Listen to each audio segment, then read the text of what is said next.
Mais je pense qu'un des sujets qui est revenu le plus original et qui est notamment spécifique pour le Chenin, qui montre aussi une certaine trajectoire pour d'autres cépages, c'est la diversité intravariétale.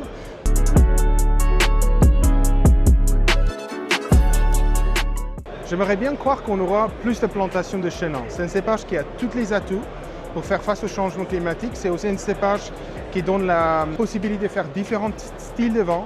Et quand on regarde aujourd'hui cette notion d'avoir la diversité, d'avoir un cépage adapté au changement climatique, je veux croire que ce ne sera pas qu'une histoire de la Loire ou l'Afrique du Sud. On verra peut-être le Chenin de plus en plus dans d'autres régions, en France, mais même ailleurs. Et je veux croire que c'est dans 5 ans peut-être un des cépages qui voit la tendance de plantation le plus important.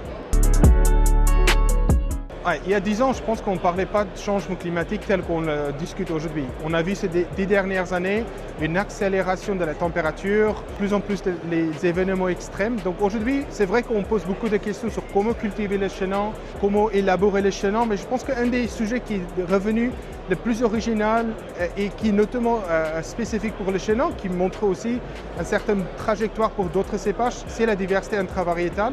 On a des recherches très intéressantes sur la génétique en comparant les Chenins de la France avec l'Afrique du Sud. On a un conservatoire aujourd'hui qui est très riche en différents génotypes.